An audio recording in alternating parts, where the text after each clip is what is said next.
Welcome to the Leadership Lab podcast, where we're developing the heart and soul of leaders. My name is Jeremiah. And I'm Bianca. And today I'm so excited about the conversation that we're going to have. So we're going to jump right in with our special guest. Let's go. Hey, welcome to the Leadership Lab podcast. I am beyond excited today for our special guest. And this guest is extremely special to me and Jeremiah because we've known her for over 15 years. And so I just want to welcome Lindsay Foster. Welcome to the podcast today. Yay. Thank you so much. I'm so excited. Yes, it's going to be so good. I can't wait to pick your brain. But just a little backstory before we jump in and I ask you some questions. We've known her since she was in our youth ministry and then in our ministry school. And then we had the amazing privilege of being on staff with her. And one of the reasons why I wanted to have you on here today is because not only have I seen you grow in your faith, but I was able to have the privilege of seeing you become this incredible, influential, kind leader. And you don't always get to see that in ministry because many times people you pour into, sometimes they move on. And so to see that in you and to now be a wife and a mom, it's just like, and so I cannot wait to pick your brain. So let's just jump right in. And one of the things that I've observed of you is your kindness. If I were to describe you, your attributes are kindness, love, and humility. And being in ministry or any kind of organization where you're working with people, there are all kinds of people, all kinds of personalities, and people are people. Right. So how do you remain that consistent person in that kindness and in that humility when you're working with different types of people? So good. Just like you said, there's so many different types of people and personalities, and we're people too, right? Absolutely. And so kindness and humility aren't always the initial feeling or initial response. That's good. And I do think sometimes humility and kindness can be the word can be misinterpreted, just maybe as weakness or allowing yourself to be run all over. But I think that it really does take it takes strength and it takes self-awareness. It takes the strength to be able to put yourself aside, to be able to listen and to hear and to care about people, and to be patient with them and perseverant, and because sometimes it's not easy to connect with people, and sometimes even with kindness, it's a hard pill for people to swallow because they're not used to it. And so sometimes it takes just showing people, being perseverant in a relationship and showing them that you're genuine, showing them that this kindness isn't going to trickle away just because you may be a difficult person to deal with. And so I really do think that that kindness and humility, it takes a self-awareness, but it really stems from your heart personally, and having your heart full of gratitude and joy, and being able to because as leaders, we go through difficult things too. It sometimes can come across as easy and breezy and they've got it all together, but we face difficult things, and being able to really refocus and just really be grateful in all circumstances, and thinking of the things, refocusing on those things that we do have to be grateful for. It fills our hearts with joy, no matter what circumstance we're in. When we're grateful, it fills our hearts with joy, and that really it bubbles over. Yeah. And the word tells us that a joyful heart makes a cheerful face.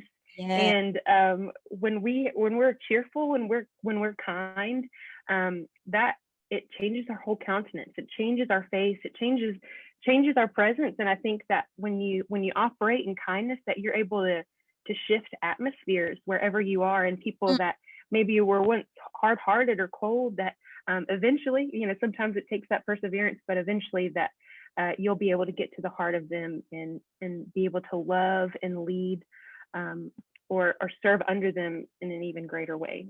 Wow.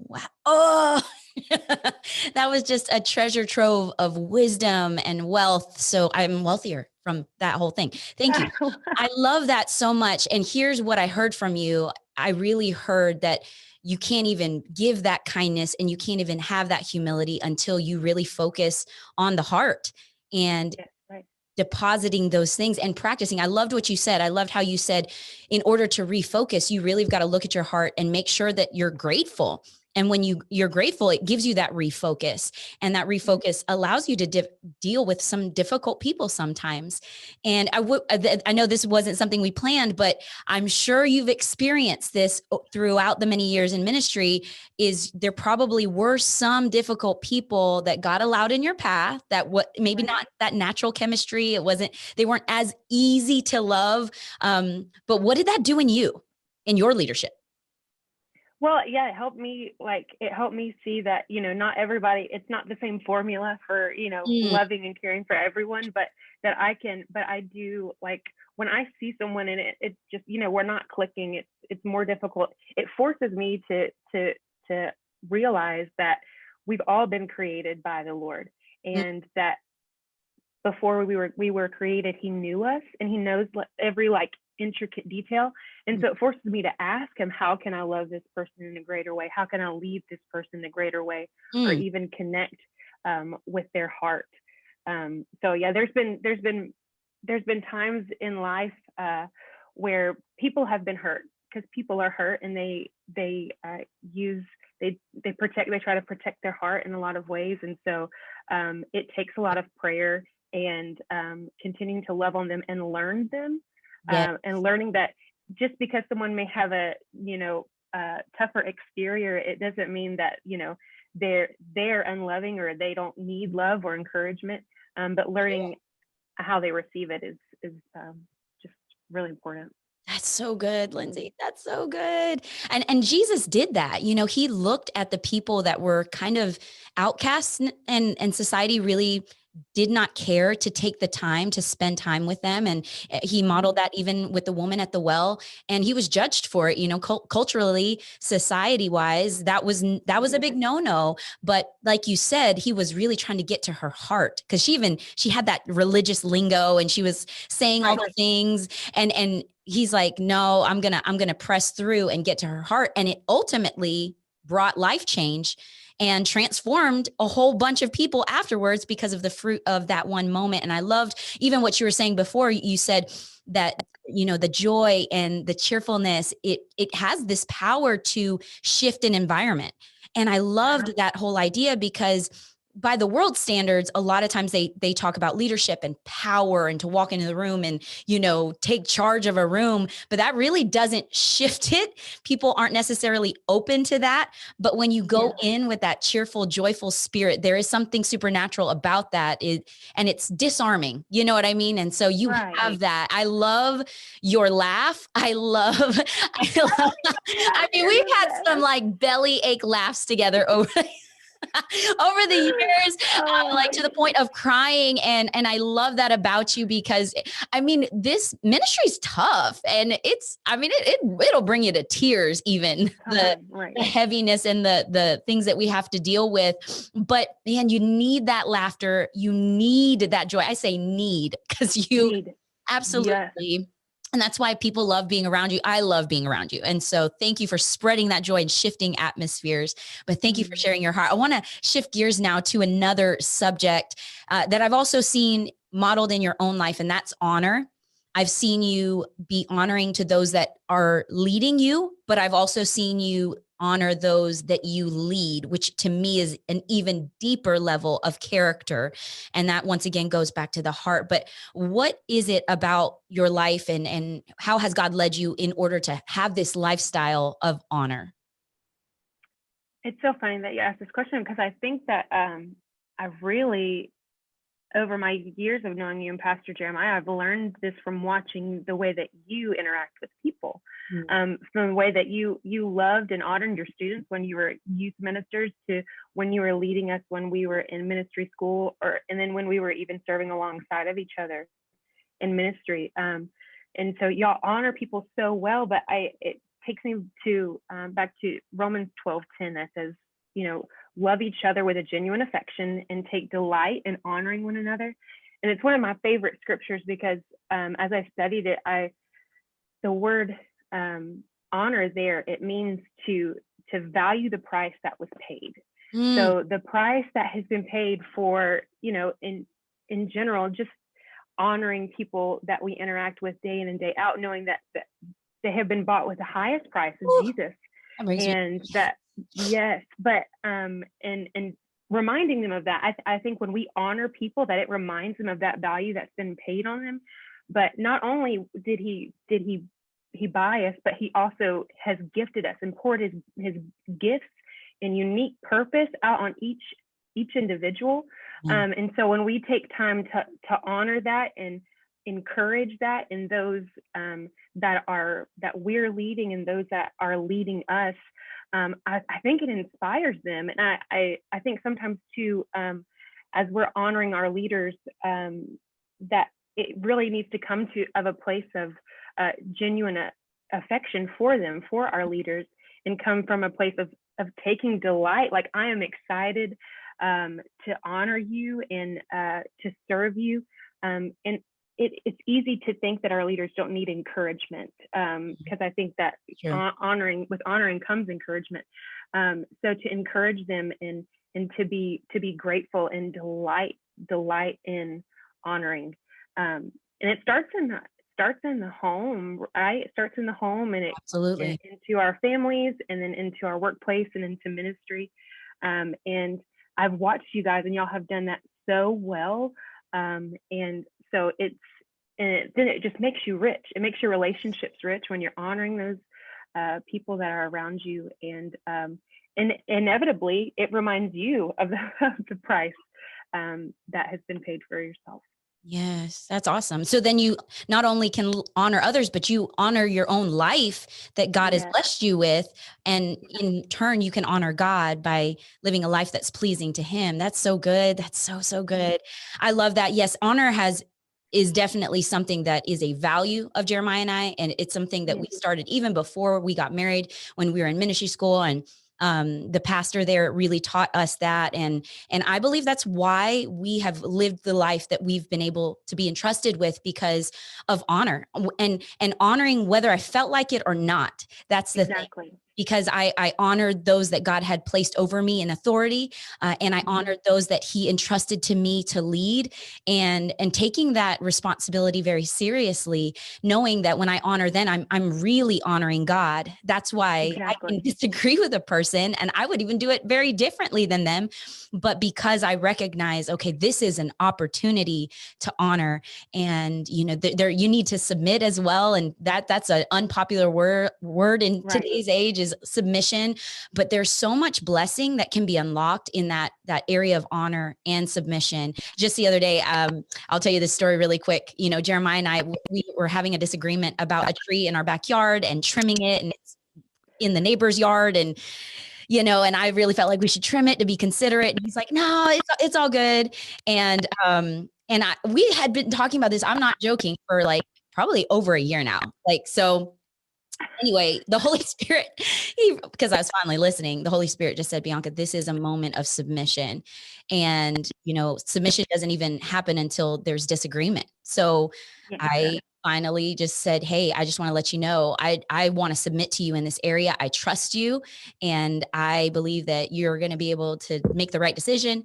That very day, after all this time, I've been trying to talk him into it.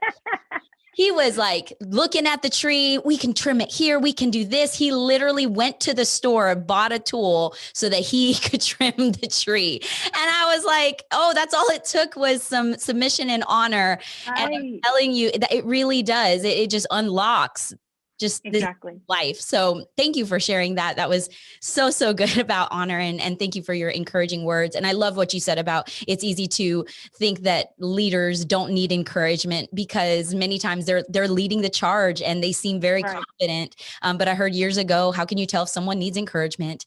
They're breathing, They're breathing. Right. In fact, I even want to say that look at the people that are pouring out a lot that seem the most confident, that is an opportunity to really build a leader up and pour into them. So look for those leaders, because there's a good chance that they need some affirmation, they need some encouragement, and we can be that voice in their life. Okay, so I wanted to wrap up with this question. You are a new mama. Yes, my sweet boy. He is so precious. He is so precious. Side note, I want to say that your mom left a legacy in my life, and I know in yours. And she used to watch my babies. And I remember she just, oh my goodness.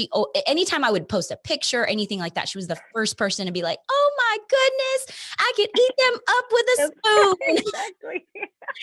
And I have find myself saying those things. Yes, yes, I say them too. And Miss Teresa's words will live in our hearts forever. Exactly. And she always made people feel seen and heard and loved. And so I love you, Mama. And I see that in you as a mom as well, loving your baby boy. But how would you say, because I'm sure many of us can relate to the multiple roles that we have to play: spouse, mom, and in ministry, and then friendships, all of the other tiers in our lives that we can't even address right now. How do you juggle it all? Yeah, it's a good.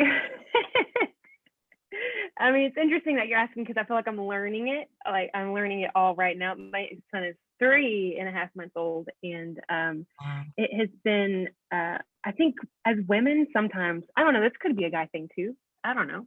But we try to be all of the things and do all of the things in the same capacity all the time.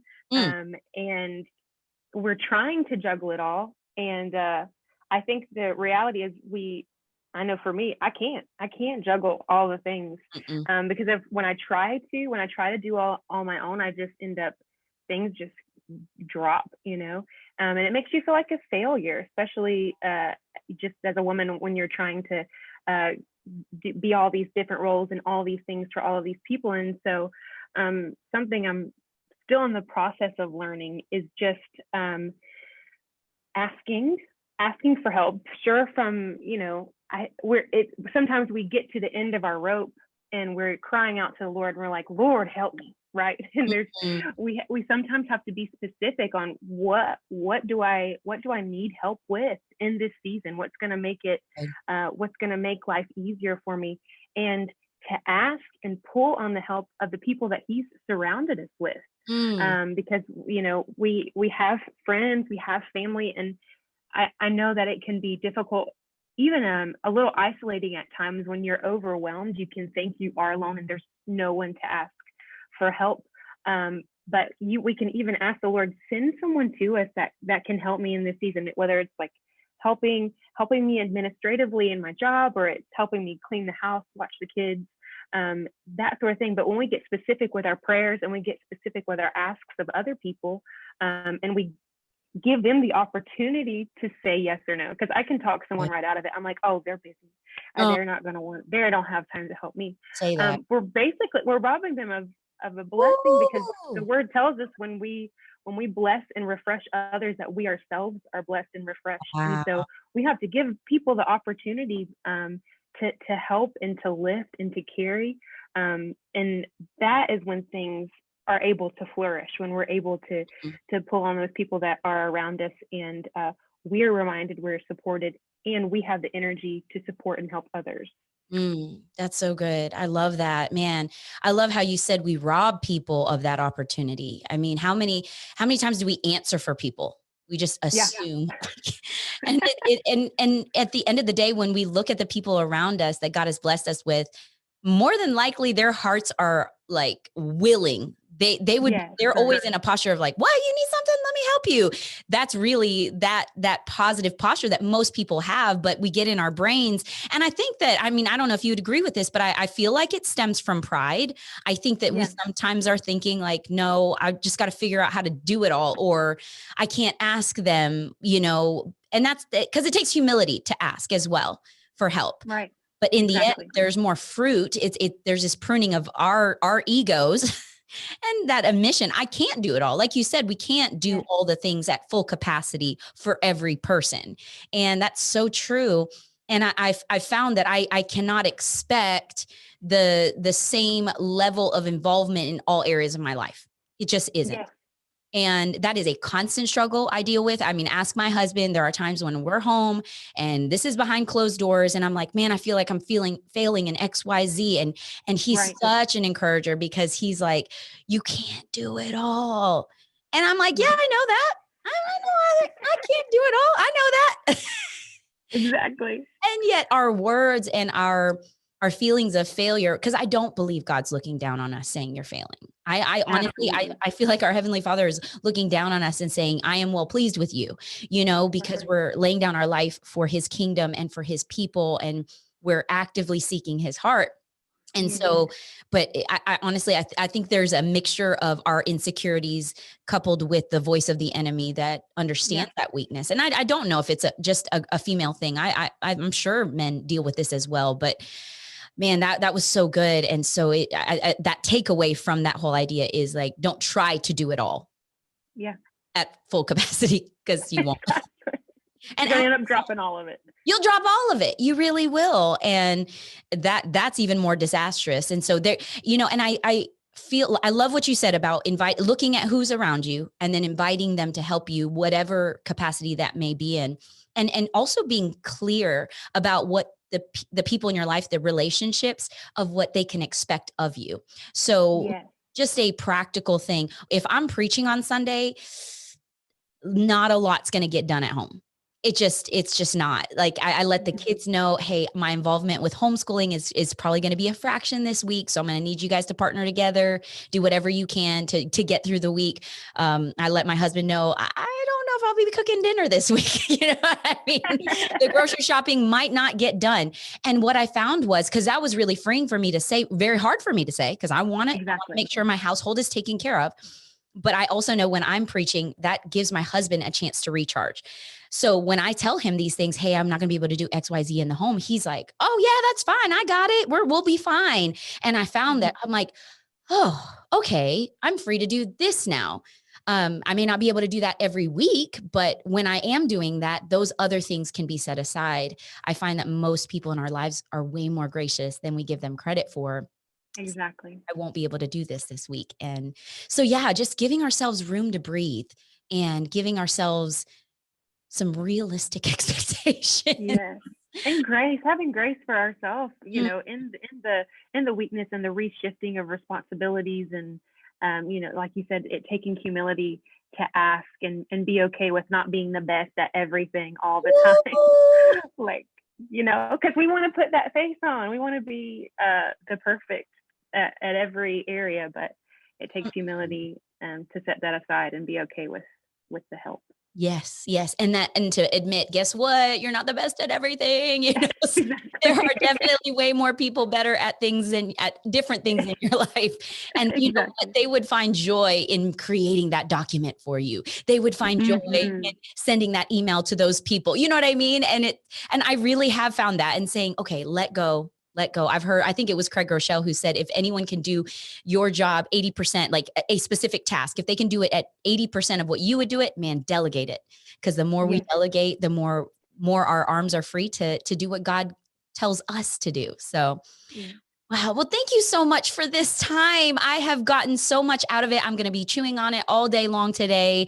And I know our leaders are going to get so much out of this. This podcast truly was created for our leaders in our church so that we developed a leadership culture. And so I think that they're going to get so much out of this, Lindsay. Thank you so much for being here. I love it. Thank you. I love you guys. And every time that we communicate, it's just always so rich. You guys are rich in wisdom and experience and love, and so the people around you are just feeding off of that, and they're receiving that blessing. So I know that they're grateful for you guys as well. Oh, thank you so much. I miss you so much. Thank you. Send our love to the family. And thank you so much to everyone just watching this episode. I'm sure you got a lot out of it. And so let us know what you learned in the comments below so that we can continue this conversation. Once again, thank you for being a part of the Leadership Lab podcast. And we hope that you can continue to grow your heart and soul. God bless.